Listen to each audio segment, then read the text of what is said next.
नमस्कार, मी अतिशय पण माझ्या यूट्यूब चॅनलमध्ये तुमचं स्वागत आहे.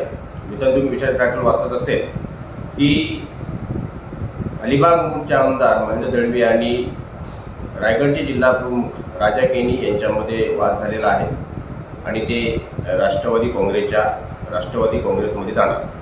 तर मित्रांनो, मी अशा पद्धतीचं टायटल का दिलेला आहे?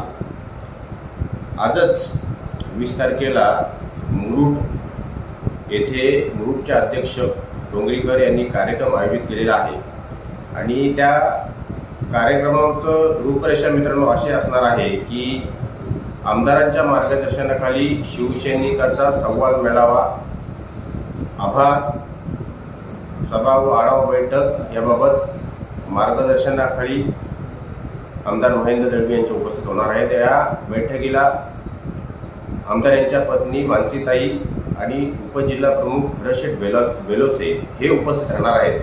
आणि मित्रांनो, अशा पद्धतीची बातमी कृषीवलमध्ये आलेली आहे. तुम्ही बघू शकता, कृषीवलची ही बातमी आहे. आणि त्याच्यानंतर कुठेतरी आमदार आणि राजा केनी यांच्यामध्ये वाद आहे का, असंच मित्रांनो याच्यावरून दिसतंय. बातमी थोडीशी तुम्हाला वाचून दाखवतो मी. सभेच्या निमंत्रण पत्रिकेतून नाव गायब, राजकीय वर्तुळात चर्चांना उधार. निवडणुकीत आमदारांसाठी शत्रुत्व पत्करून दिलीप भोईर यांना चोख प्रत्युत्तर करणारे, दळवींवर येणाऱ्या प्रत्येक आरोपांवर सडेतोड उत्तर देणारे आमदारांचे विश्वासू आणि तथाकथित वारसदार राजा केनी यांना आमदारांनीच फाट्यावर मारल्याचे समोर आले आहे.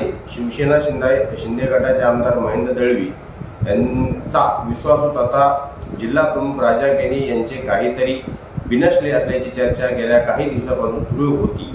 गेल्या काही दिवसापासून आमदारांनी राजा केनी यांच्याकडे दुर्लक्ष केले, तर नव्याने झालेल्या मित्राकडे आमदारांनी विशेष लक्ष दिल्याने दोघांमध्ये शीतयुद्ध झाले होते. आज अखेर दोघांमध्ये नक्कीच अलबेल असल्याचे सभेच्या निमंत्रण पत्रिकेवरून सिद्ध झाले आहे. परिणामी गरज सर्व वैधमर अशी अवस्था केनी यांची झाली असून केनी आमदारांवर नाराज असल्याचे बोलले जात आहे. मुरुड तालुक्याच्या वतीने आमदारांच्या शिवसैनिकांसोबत संवाद, आभार सभा व आढावा बैठक याबाबत मार्गदर्शन करण्यासाठी गुरुवार दिनांक म्हणजे आज संध्याकाळी 6 वाजता सभेचे आयोजन करण्यात आले. याबाबत निमंत्रण पत्रिकेत आमदार, त्यांची पत्नी तसेच उपजिल्हा प्रमुख भरत बेलोसे हे मार्गदर्शन करणार असल्याचे प्रसिद्ध करण्यात आले आहे. मात्र जिल्हा प्रमुख राजा केनी यांच्या नावाला फट्टा देण्यात आला आहे. दरम्यान आमदारांच्या जवळचे तसेच जिल्ह्यातील शिवसेना शिंदे गटाचे महत्त्वाचे नेते तथा जिल्हा प्रमुख राजा केनी यांचे नाव जाणीवपूर्वक टाळण्यात आले असल्याची चर्चा केनींच्या गटाकडून करण्यात येत आहे. शिंदे गटातील आमदार दळवी यांचा खास माणूस म्हणून राजा केनी ओळखले जातात. ठाकरे व शिंदे गट अशी शिवसेनेत विभागणी झाल्यावर नंतर शिंदे गटातील जिल्हा प्रमुख म्हणून राजा केनी यांची निवड करण्यात आली. राजकीय पक्षातील वेगवेगळे कार्यक्रम पत्रिकेसह जाहिरातीमध्ये राजा केनी यांचे नाव आवर्जून घेतले जाते, परंतु मुरुड येथे होणाऱ्या शिंदे गटातील संवाद सभेच्या पत्रिकेत राजा केनी यांचे नावच घेतले नसल्याचे दिसून आले आहे. त्यामुळे राजा केनी यांना पक्षातून काढण्याचे हक्क तर नाही ना, असा प्रश्न अनेकांकडून उपस्थित करण्यात आलेला आहे. म्हणून मी बोललो की राजा केनी हे राष्ट्रवादीमध्ये जाऊ शकतात. मागील काही दिवसापूर्वी दिलीप भोईर विरुद्ध राजा केनी यांच्यात वाद झाले होते. हा वाद विकोपाला पडला होता. एकमेकांविरोधात ते आरोप प्रत्यारोप करत होते. मात्र अलीकडेच भोईर यांच्या आयोजित क्रीडा स्पर्धेत आमदार उपस्थित राहून दिलीप भोईर यांना शुभेच्छा दिल्या. त्यावेळी राजा केनी एका सोशल मीडियावर एक वादग्रस्त मेसेज व्हायरल केला होता. तो मी तुम्हाला मेसेज मित्रांनो दाखवलेला आहे, तो तुम्ही आताही बघा तुमच्या स्क्रीनवर. त्यामुळे राजा केनी यांच्याबाबत आमदार नाराज तर नाहीत ना, अशी शंका उपस्थित केलेली आहे. शिंदे गटात अंतर्गत वाद, ही विशेष टिप्पणी आहे कृषीवरची. सध्याचे राजकारण पाहता व आमदारांची भोईरांसोबत जवळीक पाहता राजा केनी यांना पक्षात स्थान नसल्याचे आमदारांच्या वतीतून दिसून येत आहे. पदावर असतानाही तसेच जिल्हा प्रमुखाचे नाव घेऊन उपजिल्हा प्रमुखाचे नाव निमंत्रण टाकल्याने नवीन वादाला तोंड फुटण्याची शक्यता आहे. याशिवाय जिल्ह्यातील शिंदे गटात अंतर्गत वाद असल्याची जोरदार सुरू आहे.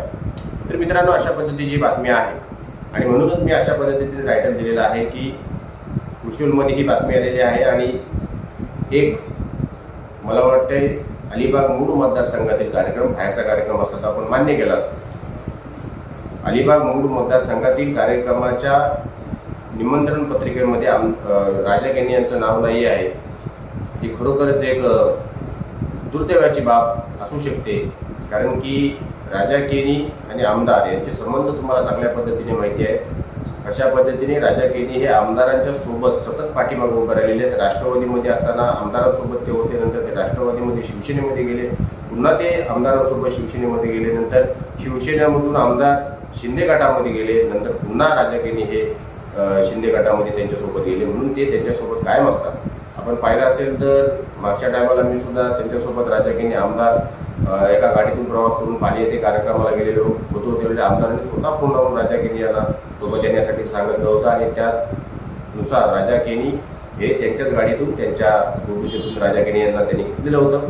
आणि संपूर्ण कार्यक्रमामध्ये मित्रांनो हरीश गोगावळे मंत्री असतील, बाकीचे सगळे आमदार होते, राजा केनी यांचं आवर्जून नाव घेत होते.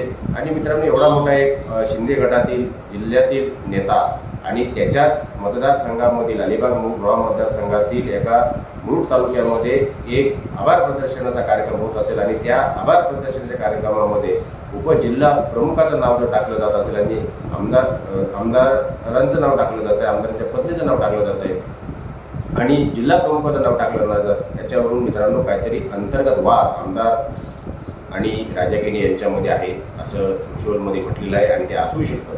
मित्रांनो खऱ्या अर्थाने वादाची ठिणगी तुम्हाला माहिती आहे कधी पडली असेल. मी एक व्हिडिओ बनवलेला होता की ज्यावेळेला दिलीप भोईर उर्फ छोटम शेठ आणि आमदार महेंद्र दळवी यांची एकाच व्यासपीठावर अलिबाग प्रीमियरच्या एकाच व्यासपीठावर कशा पद्धतीने मनधारणी झाली होती, मनोमिलन झालं होतं, ते तुम्ही पाहिलं असेल, तो व्हिडिओ तुम्ही बघत असेल.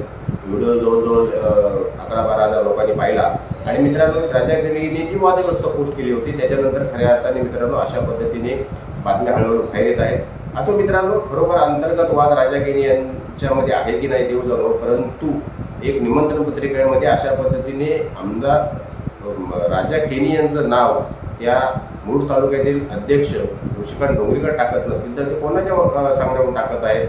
ऋषिकांत डोंगरेकर हे तर एवढे पॉवरफुल नेते नाहीत राजा केनीपेक्षा की त्यांचं नाव त्या निमंत्रण पत्रिकेमध्ये नसावं, म्हणून कोणाच्या तरी सांगण्यावरून की आमदारांच्याच सांगण्यावरून राजा केनी यांचं नाव जाणीवपूर्वक हटवलंय आणि उपजिल्हा प्रमुख यांचं नाव टाकलंय असं तर नाही आहे ना.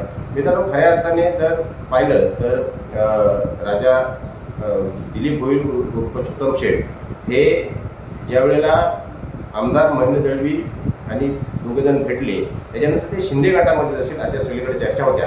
आणि मित्रांनो शिंदे गटाकडं ते जातील असा व्हिडिओ मी सुद्धा बनवलेला आहे, परंतु कालच छोटम शेठ यांनी एक पोस्ट टाकलेली आहे भारतीय सदस्यता अभियान. त्यांना निलंबनानंतर मित्रांनो पहिल्यांदाच अशा पद्धतीने त्यांनी भारतीय जनता पार्टीची पोस्ट केलेली आहे, त्यांच्या नेत्यांची पोस्ट केलेली आहे आणि भारतीय सदस्यता नोंदणी अभियानाला त्यांनी स्वतः सुरुवात केलेली आहे. त्याच्यामुळे मित्रांनो ज्या वेळेला आमदार महेंद्र दळवी आणि छोटम शेठ एकत्र व्यासपीठावर आले त्यावेळेला कदाचित वरून त्यांना आदेश आले असतील. तो छोटम शेठ यांना तो सुद्धा मी काल व्हिडिओ बनवलेला आहे आणि त्याच्यानंतर ते आता पुन्हा एकदा भारतीय जनता पार्टीमध्ये सक्रिय झालेले आहेत. खऱ्या अर्थाने छोटम शेठ यांना भारतीय जनता पार्टी सोडायचीच नव्हती. भारतीय जनता पार्टी काय आहे छोटम शेठ यांनी 2-2.5 वर्षाच्या कार्यकालामध्ये जाणलेला आहे. आणि मित्रांनो असं असताना आपल्यासोबत आता दिलीप भोईर छोटम शेठ येतील, त्याच्यामुळं एकमेव असे अलिबाग मुरुड मतदारसंघामध्ये नेते आहेत राजा केनी आणि त्यांचा दबदबा आणि वर्चस्व सुद्धा असतो. त्याच्यामुळं काही गोष्टी या आमदार महेंद्र दळवींना सुद्धा राजा केनीच्या आमदार मानाव्या लागत असतील, परंतु राजा केनी यांचं अस्तित्व जर का छोटम शेठ आलं तर आपण कमी करू शकतो, राजा केनी यांना बाजूला सारू शकतो असं आमदारांच्या मनामध्ये आलं असेल. परंतु मित्रांनो तसं काही झालं नाही. दिलीप भोईर भाजपमध्ये आता निघून गेलेले आहेत त्यांना वरून आदेश आल्यानंतर आणि आता मात्र राजा केनी हेच एकमेव नेते, मोठे नेते आमदार महेंद्र दळवी यांच्यासोबत आहेत. सगळे मोठमोठे नेते आहेत अलिबाग मुरुड मतदारसंघातील, ते भाजपच्या काळाला लागलेले आहेत. त्याच्यामुळं राजा केनी यांची वय पत्करणं आमदार महेंद्र दळवी यांना त्यासाठी फायद्याचं नाही आहे. ते राजा केनी हे पुढील 5 वर्षाच्या निवडणुकीसाठी त्यांच्यासोबत असणे गरजेची गोष्ट आहे. आणि आज त्याच्या अगोदरच आमदार महेंद्र दळवी यांनी सांगितले की राजा केनी माझे राजकीय वारसदार आहेत. असं असताना मित्रांनो राजा केनीला डिवोर्सनं योग्य होणार नाही. आणि तुम्हाला चांगल्या पद्धतीने माहिती आहे, मी ह्या विषयाचं टायटल असं दिलं ते राष्ट्रवादीमध्ये जातील. कारण का मित्रांनो राष्ट्रवादीमध्ये आदित्य तटकरे हे राजा केनी त्यांना भिन मानतात, सुनील तटकरे यांच्याशी त्यांचे अतिशय जवळचे संबंध आहेत मित्रांनो.